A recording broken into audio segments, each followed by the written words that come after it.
আর এটাই দুনিয়ার নিয়ম। রত্ন যতই আছে দুনিয়াতে, সমস্ত রত্ন কিন্তু লুকায়িত। যত খনিজ দ্রব্য দুনিয়াতে আছে, সমস্ত খনিজ দ্রব্য আল্লাহ লুকায়া রাখছেন। হীরা বলি, সোনা বলি, রূপা বলি, গ্যাস বলি, তেল বলি, এগুলা সব মাটির নিচে লুকায়িত। আর এই জন্যই লুকায়া রাখছেন, মানুষ যেন এটা অনুসন্ধানের মাধ্যমে বাহির করে।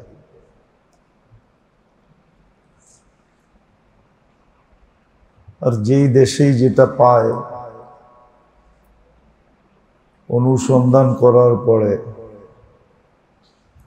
ওই দেশ ওইটা দ্বারা ধনী হয়ে যায়। সৌদি আরব ধনী হয়ে গেছে তেল পায়া, কেউ ধনী হয়ে গেছে হীরা পায়া, কেউ ধনী হয়ে গেছে সোনা পায়া, কেউ ধনী হয়ে গেছে রূপা পায়া। তো আল্লাহর নিয়ম এটাই যে দামি জিনিস আল্লাহ লুকায়া রাখে। লাইলাতুল কদরও বড় দামি জিনিস, এটাকেও আল্লাহ লুকায়া রাখছেন যে তালাশ করে বাহির করো, যদি পায়া গেলা তো ৮৩ বৎসরের রত্ন পাওয়া যাবে। আজকে এটার প্রথম রাত্র, এই রাত্রে যে যে আমল করবে, যতটুক করবে, যদি আজকে লাইলাতুল কদর হয়ে থাকে তাহলে ৮৩ বৎসরের জন্য হবে। যেই আমলটাই আজকে রাত্রে করবে, এই জন্য এখনো সুযোগ আছে।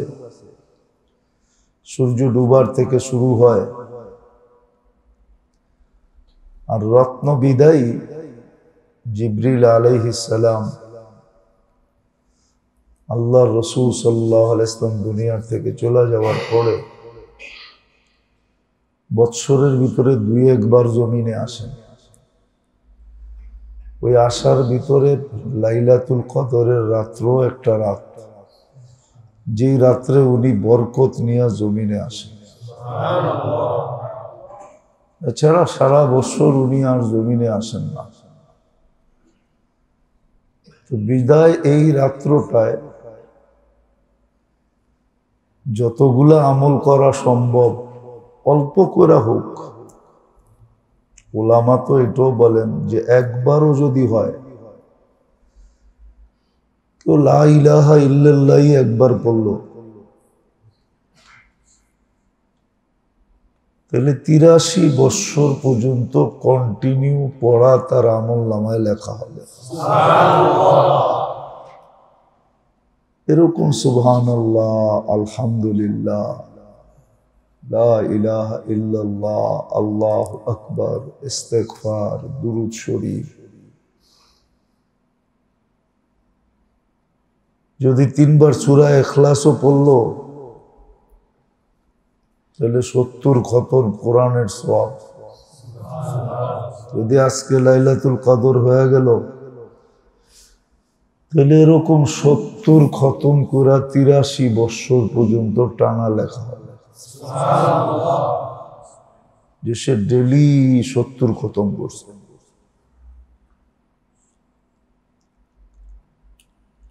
এই জন্য আল্লাহর সুন্নত এটাই, নিয়ম এটাই যে দামি জিনিসকে লুকায়া রাখেন, যত ভান্ডার সব জমিনে লুকানো।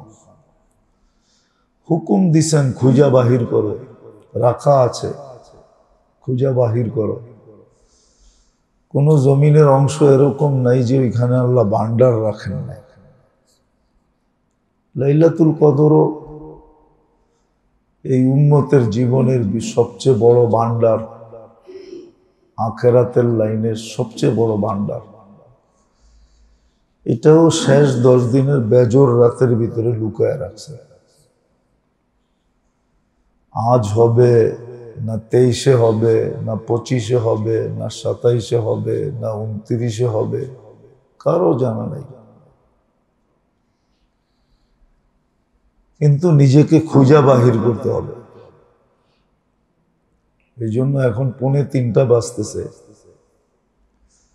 4:32 পর্যন্ত চলবে, 4:29 পর্যন্ত, সেহরির ওয়াক্ত শেষ হওয়া পর্যন্ত। উচিত যতটুক আমল করতে পারি, কেননা যদি লাইলাতুল কদর আজকে হয় তাহলে এটা 83 বৎসর পর্যন্ত হবে।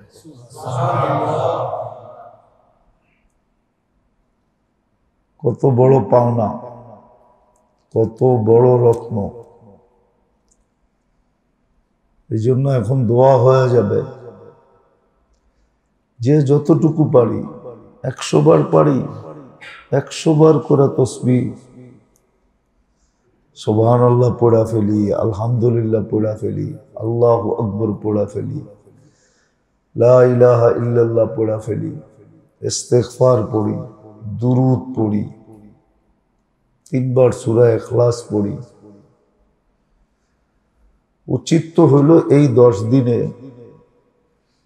নিজে এতটুক পণ করা, প্রতিজ্ঞা করা, একটা আইডিয়া নেওয়া যে আমি প্রতিদিন এই তসবিহাত গুলা এতটুক পড়তে চাই।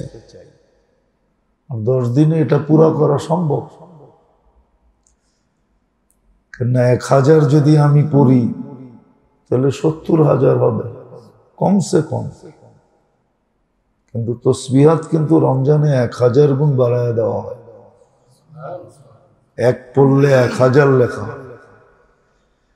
আমি 70ই ধরলাম, 1000 বার পড়লে 70,000 বার হবে। 365 দিয়া ভাগ দিয়া দেখি ডেলি কত করে পড়ে। তাহলে তো অত দিনের তো অত তসবিহাত আমার পুরা হয়ে গেল।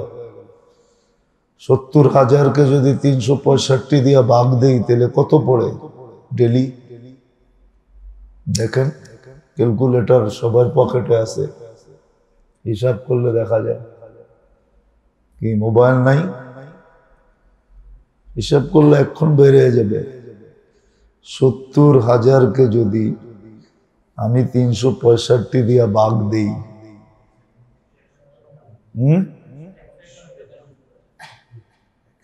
ডেলি 191। না, মনে হয় কম হয়ে গেছে।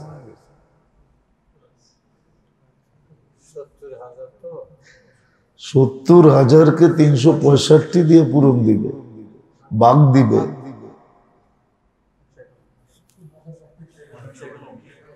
হুম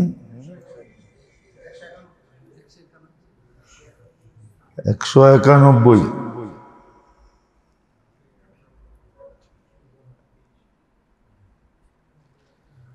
হ্যাঁ, 200-র কাছাকাছি ডেলি পড়া হয়ে গেল। যদি 1000 পড়ি, 10 দিনে 10,000 পড়লে কি কত হইল? 10 70-এ ডেলি 1910 পড়া হবে।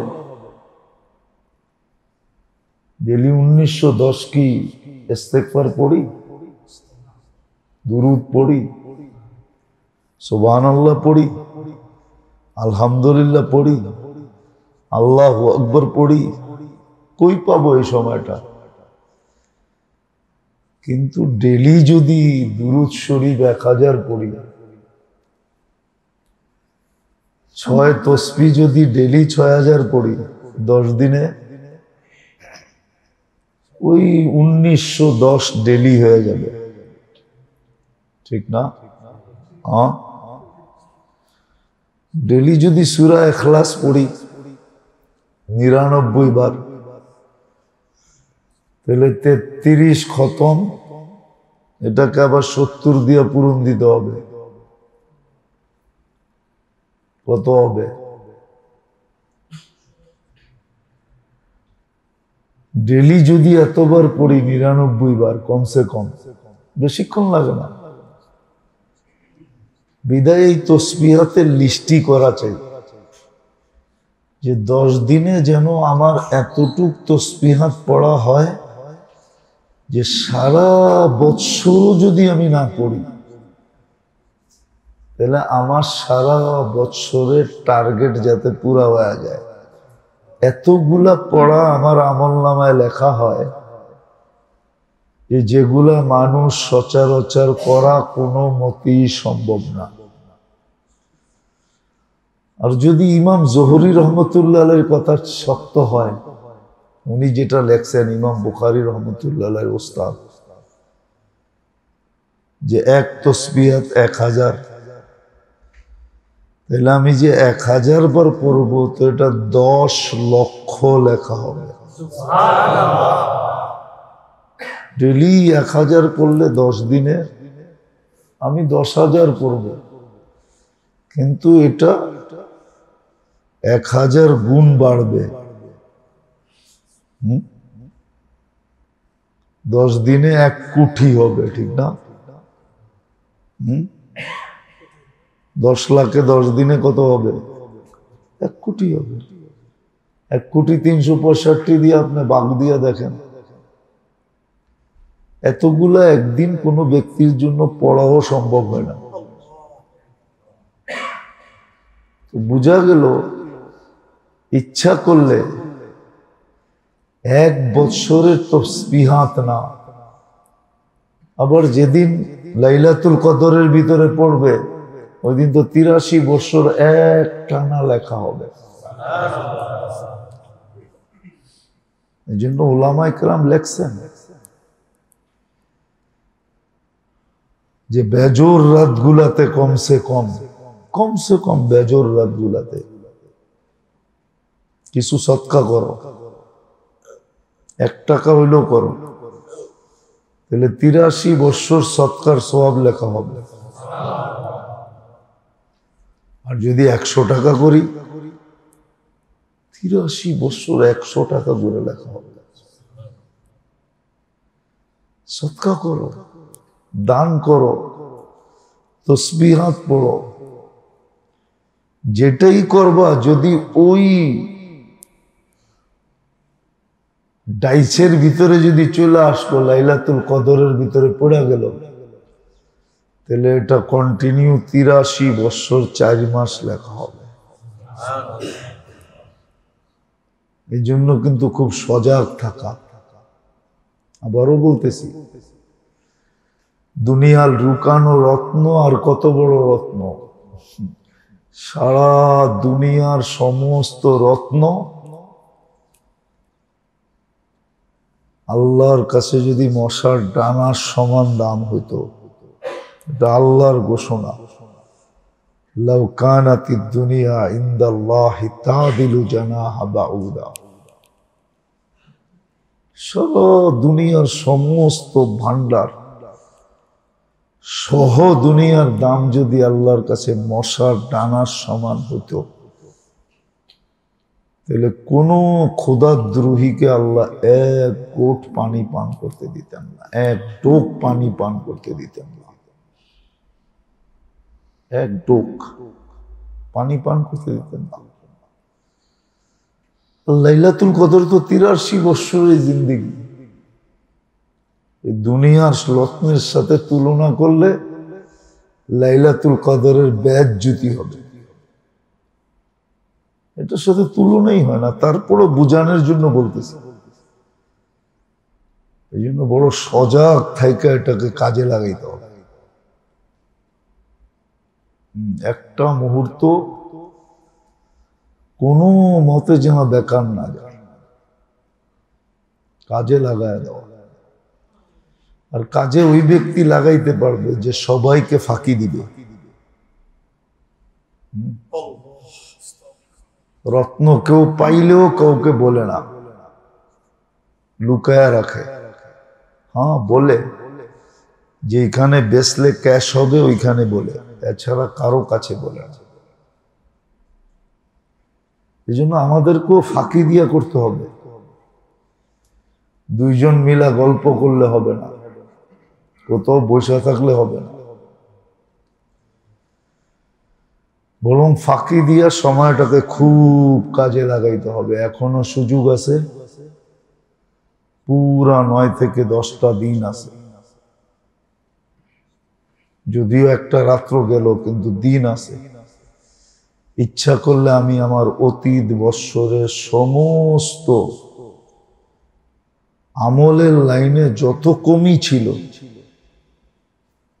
তসবির লাইনে, তাহলিলের লাইনে, জিকিরের লাইনে, তেলাওয়াতের লাইনে, দানের লাইনে, খয়রাতের লাইনে, সৎকার লাইনে, সব লাইনগুলা যদি এই 10 দিনে পুরা করতে চাই, তাহলে পুরা হইয়া আরো এত থাইকা যাবে, এত থাইকা যাবে।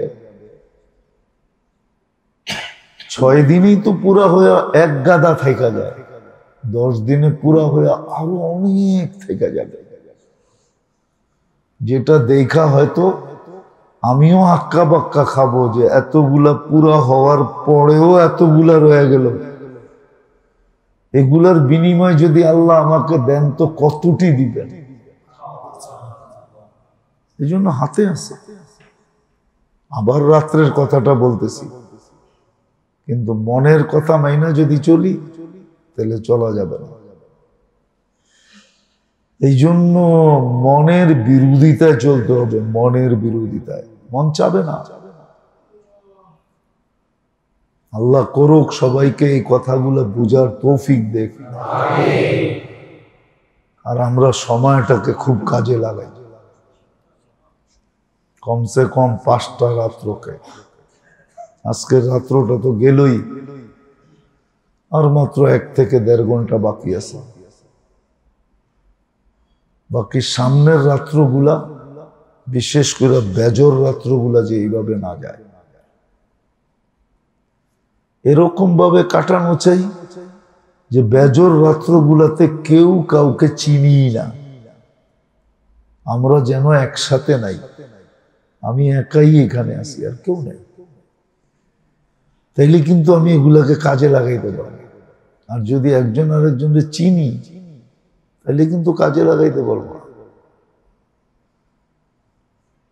তাহলে দেখা যাবে একজন আরেকজনের সাথে বসা যাবে গল্পে।